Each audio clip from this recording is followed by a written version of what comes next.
SAARC राष्ट्र Asia और विश्व में जो दुनिया के सबसे अच्छा लोकतंत्र है और दुनिया के सबसे अच्छा लोकतंत्र का जो संविधान है,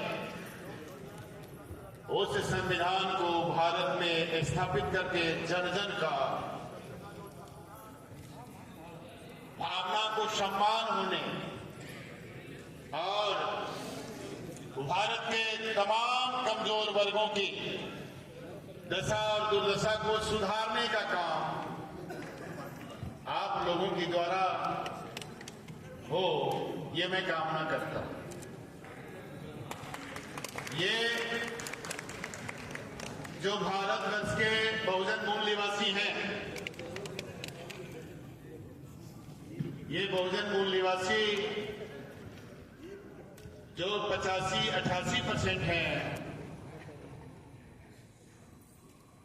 इनको कैसे आप इस देश का शासक और हुक्मरान बनाएंगे, ये जिम्मेवारी आपकी है। आपको खून बहाने की कोई जरूरी नहीं है, आपको सिर्फ पसीना बहाना है एक बूंद, और अपने ब्रेन में इस बात को सेट कर लेना है जैसे मोबाइल में सिम सेट हो जाती है और मोबाइल चलती है।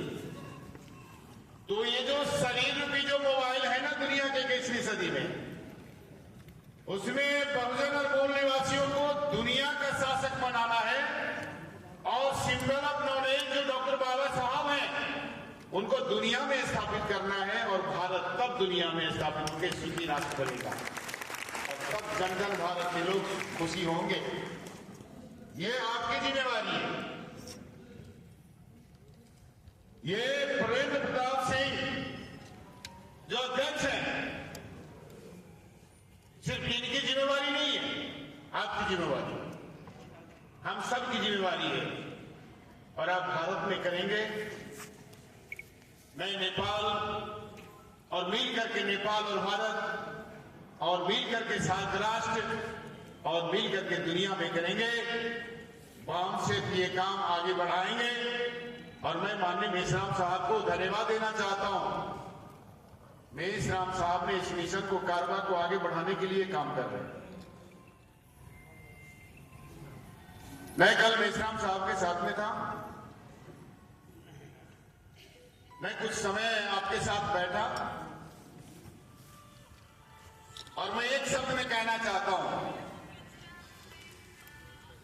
जिनको लगता था कि बाबा साहब मेरे परिवार के हैं, जिनको लगता था बुद्ध मेरे परिवार के हैं, जिनको लगता था कि कांशीराम साहब मेरे परिवार के हैं, जिनको लगता था कि राष्ट्रपिता ज्योतिराव फूले और सावित्रीबाई फूले हमारे परिवार के हैं,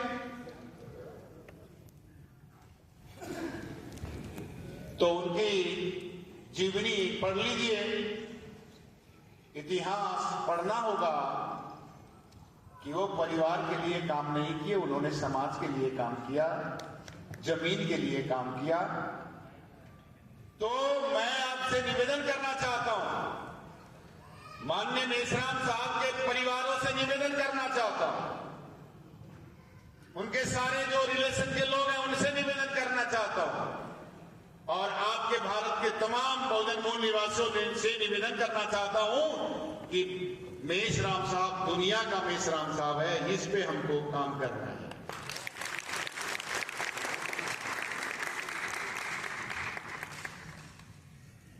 मेरी आवाज जहां तक पहुंची, ये मैं निवेदन करना चाहूंगा।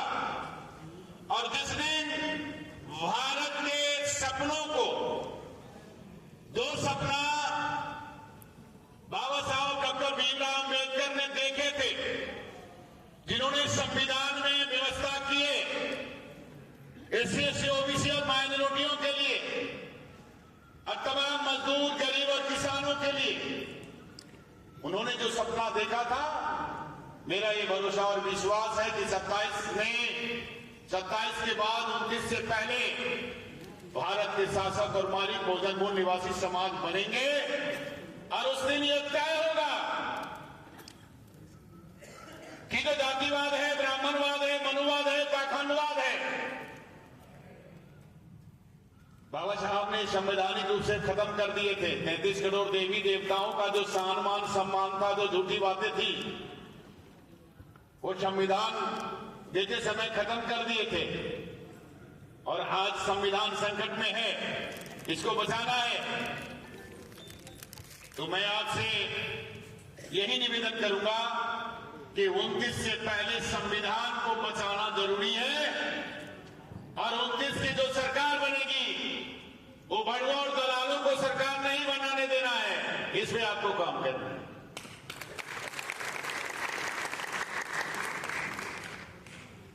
जो हमारे रोटी और सामान छीन करके मौज कर रहे हैं, वैसे सरकारों को रोकना है। जो हमें शोषण कर रहे हैं, आज शिक्षा महंगी हो गई है, स्वास्थ्य महंगा हो गया है, तो मैं निवेदन करूंगा कि बहुजन मूल निवासियों का जो सरकार बनेगी वो इस स्कूल और अस्पताल दोनों फ्री करने का काम करेंगे। यह ऐतिहासिक काम होगा बाबा साहब का ये सपना।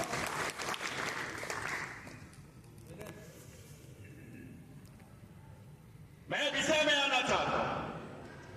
मैं नमन करता हूं बुद्ध और बाबा साहब को। बाबा साहब लिखे थे, बाबा साहब बहुत चीज लिख के गए दुनिया, लेकिन आज बाबा साहब को जानने वाले लोग बहुत कम हैं। बाबा साहब को अपने स्वार्थ के लिए मानने वाले बहुत लोग हैं। इस पे हमें ध्यान देना होगा। मानना और जानना, जान के काम करना, ये दोनों अलग चीज है। आप देखते हैं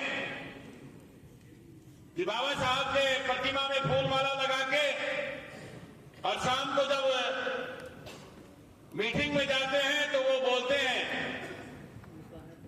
कि इसको हम हिंदू राष्ट्र बनाने के लिए हम लोग काम कर रहे हैं, हिंदू राष्ट्र बनना चाहिए।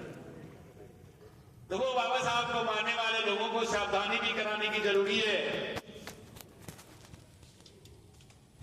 और आप जब गांव-गांव जाएंगे, घर-घर जाएंगे, बस्ती-बस्ती जाएंगे, तो मुझे लगता है कि 27 में एक नई क्रांति देश को मिलने वाली है और वो क्रांति होगी। ये शुरुआत है।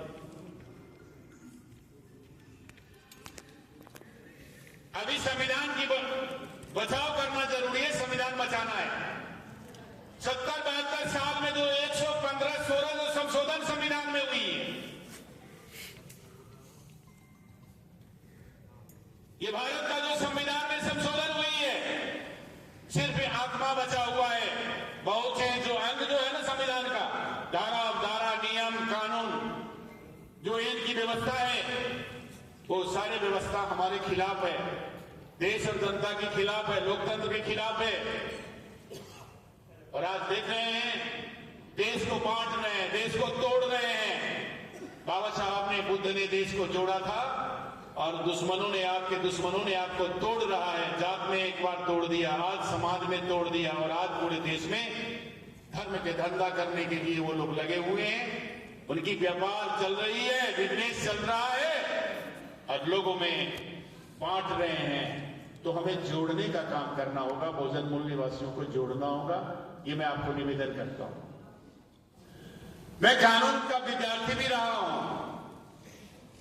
इस समय सुप्रीम कोर्ट का जज ने फैसला किया था,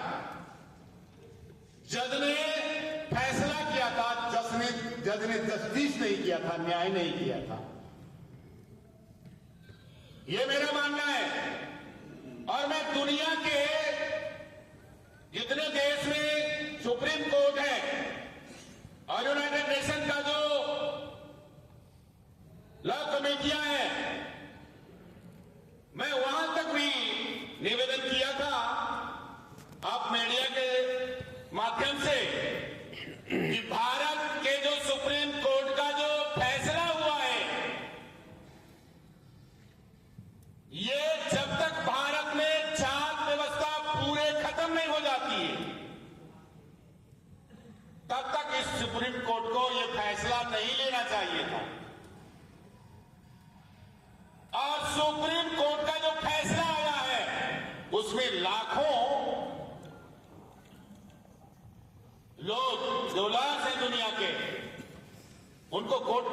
साजिश दर्ज करवानी चाहिए और हम सबको मिल करके कि दुनिया में सुप्रीम कोर्ट एक जात और एक वाद के लिए काम करता है। वो जात है ब्राह्मण और वो वाद है ब्राह्मणवाद।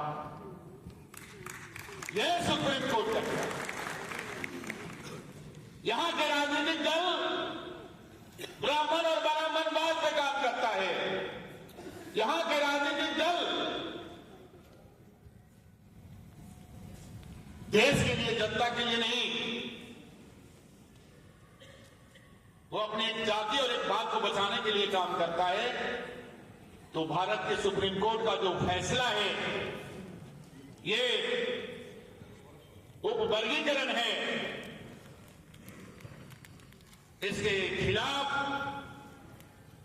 हमें पूरे देश में राष्ट्रीय क्रांति की जरूरी है। ये बात जन जन तक पहुंचाना है। 19 में एक शब्द का चर्चा हुआ था दुनिया में, वो था कि ब्राह्मण को जज बनाने से ब्राह्मण न्याय नहीं कर सकता है। इस बात को सुप्रीम कोर्ट ने इस बार प्रमाणित कर दिया है कि ये जो सुप्रीम कोर्ट का फैसला है, ये फैसला सही नहीं है, गलत है। इसको सुप्रीम कोर्ट वापस ले, और नहीं लेगा तो हम सार्क राष्ट्र में हर जगह इस बात को चर्चा करेंगे, एशिया में चर्चा करेंगे, और हो सके तो हम यूरोप और अमेरिका में वाशिंगटन में भी चर्चा करेंगे और इस बात को दुनिया के सामने में कहेंगे कि भारत का जो जातिवाद है वो न्याय नहीं कर सकता, हमारे साथ अन्याय कर रहा है। ये बात हम दुनिया को बताएंगे और दुनिया को बताने के लिए काम माननीय मेश्राम साहब के द्वारा होगा, आप सभी के द्वारा होगा। मैं माननीय मेश्राम साहब को निवेदन करना चाहता हूं कि दुनिया के हर देश में एक प्रोग्राम का आयोजन करें। मैं आपके साथ में हूं।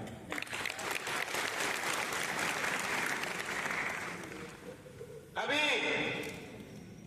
दूसरी बात यह है कि सार्क का और एशिया का एक नई करेंसी हो, जहां हमें नेपाल, भारत, बांग्लादेश, भूटान, पाकिस्तान, जितने राष्ट्र हैं एशिया में, सभी का एक करेंसी हो और सभी का आना जाना जो है खुला हो जाए।